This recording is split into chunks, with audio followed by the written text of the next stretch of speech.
How they found it? I think we've always had quite a good success rate, but we've also had much more success in recent years in the way that we are tailoring the programme to specifically look at how each individual operates and the needs and wants that they have, and trying to pair them up with the right teams on board and develop their skills in that way. The older seafarers are delighted to be able to impart their knowledge and to be able to see their skills being transferred to the younger generation. We didn't do it just to refill the British seafarer numbers. We want to have our own sustainable workforce, and by doing that, using the skills and the knowledge that the older seafarers have and transferring it around to the younger people.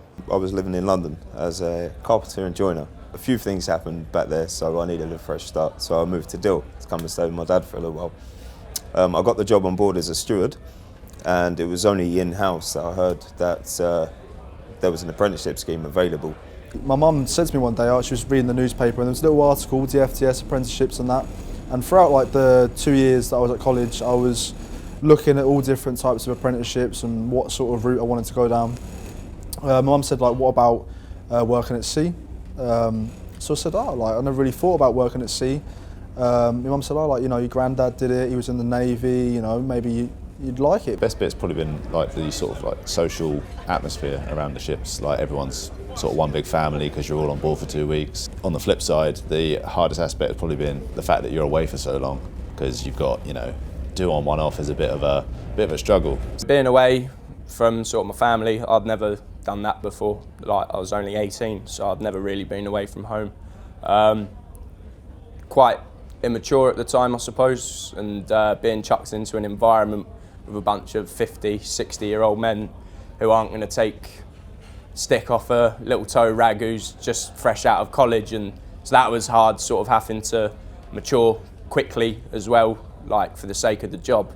It's been brilliant since I started, so I can't really complain about it.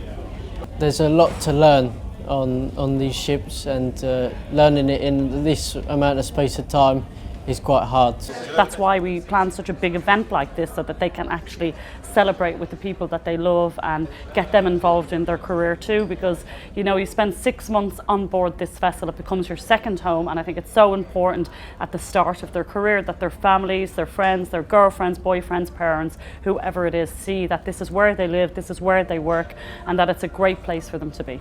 When I first started doing the apprenticeship, I wanted to become a quartermaster, but now I'm thinking I can set my sights a lot higher. So if I can do this 2 years, then I've already got half the knowledge I need to become an officer then. So that's my next step, I think. Runs in the family, so my dad's a captain, his dad was a captain, so I'm hoping that I'm going to sort of carry on the baton, hopefully,